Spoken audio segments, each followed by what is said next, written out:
Vous savez, quand tu commences à oublier celui qui t'a fait, peu à peu, tu vas commencer à lui manquer de respect. Et puis après, tu vas te séparer de lui.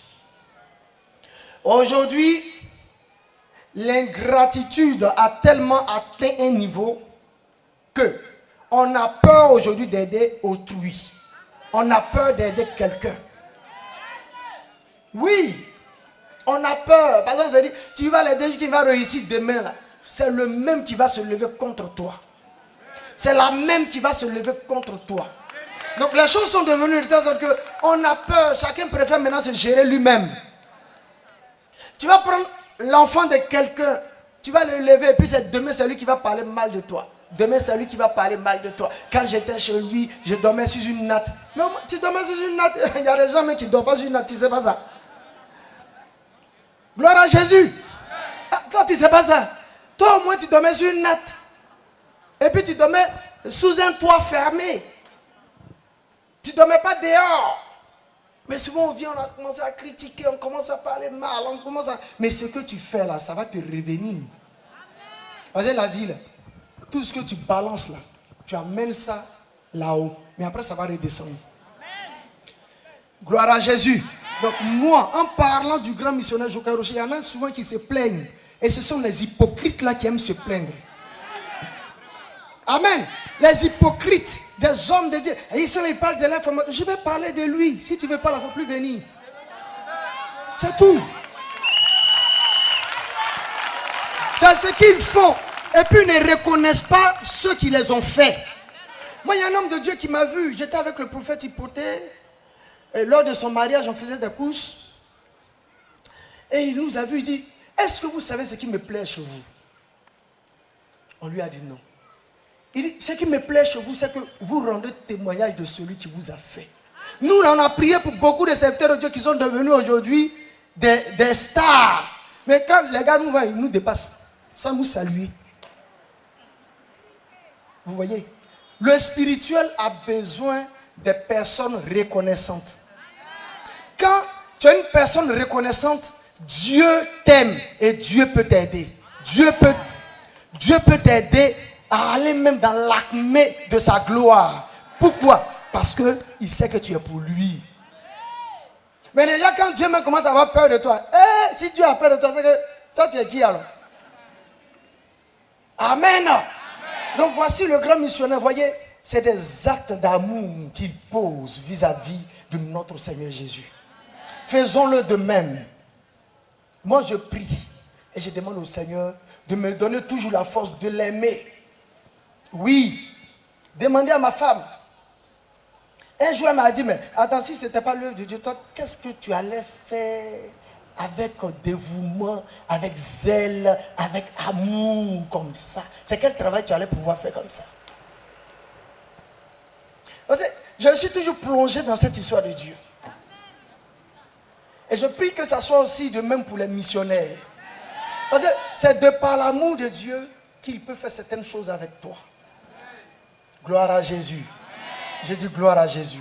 Que sa main se repose sur toi. À retenir, sois une personne reconnaissante. Quand quelqu'un t'a aidé à avoir un travail, ce n'est pas parce qu'aujourd'hui tu es bien que la personne que tu vas te moquer d'elle. Si moi je suis à ta place, je vais aider cette personne-là à se relever. Quand ça allait chez elle, elle l'aidait. Mais aujourd'hui ça ne va pas. Personne, tu as l'argent mais tu ne fais rien pour la personne. Ce n'est pas bon. Gloire à Jésus. Nous sommes des chrétiens et nous devons avoir un esprit d'amour du prochain, un esprit d'amour de Dieu, un esprit, c'est ça le chrétien. Gloire à Jésus. J'ai dit gloire à Jésus. Ne te moque jamais de celui qui t'a une fois aidé dans la vie. Parce que souvent, on retient ce qui est mauvais par rapport à ce qui est bon. Tu peux faire du bien à quelqu'un jusqu'à... Mais un seul jour, tu l'as insulté là. Tout ce que tu as fait là, il va oublier. Puis c'est l'injure là qui va rester dans sa tête. Amen. Comment on peut être comme ça? Quelqu'un t'a fait bien. Et le fait qu'il t'a fait un seul mal, là, toi, tu es fâché. Non, il est comme ça, c'est comme ça. Il faut arrêter quand même. Quelqu'un n'a pas dit Amen. Cette année est l'année de la visitation. Mais Dieu ne visite pas celui qui est rempli d'angoisse, celui qui est rempli d'amertume. Regardez, il y a des foyers là, on ne peut même pas respirer dedans. Monsieur, madame, là, ils ne se communiquent même pas. Les deux sont, l'autre est là-bas sur son portable, l'autre est de l'autre côté sur son portable. Et puis les deux sont là, il n'y a pas d'entente, il n'y a pas de communication dans la maison. Avec cela, toi, tu veux que Jésus te visite comment? Il va te visiter comment? Il ne peut pas.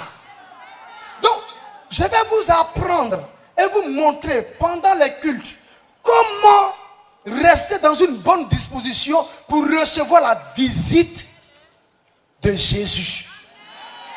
Vous voyez, quand Jésus est passé comme ça là, waouh, c'est le bonheur qui va venir dans ta maison. C'est la grâce qui va venir dans ta maison. Mais avant, quel effort toi-même tu fais pour que Dieu vienne dans ta maison? Souvent, on est là, on est rempli de querelles. Pourquoi? Attends, toi, ton cœur est devenu un dépotoir. Je vais dire ça comme ça. Tout ce qui est mauvais, là, c'est en toi. Et puis tu tournes. Tu viens dans la présence de Dieu. Tu viens, tu es assis là. En temps, tu es rempli d'angoisse.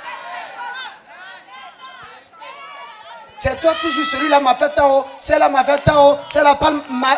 Eh frère, tais-toi un jour. Ma soeur, tais-toi un jour. Là, tonton, cette année-là, changez. Changez. Il doit y avoir une paix totale chez vous à la maison. Quand il y a la paix, il y a le bonheur qui règne. La paix appelle la paix. La paix appelle le bonheur. La paix appelle la santé. La paix appelle la guérison. La paix appelle Dieu. Oui. La paix, là, ça appelle Dieu. Parce qu'il est un Dieu de paix. N'est-ce pas? Cette année, ça doit bouger.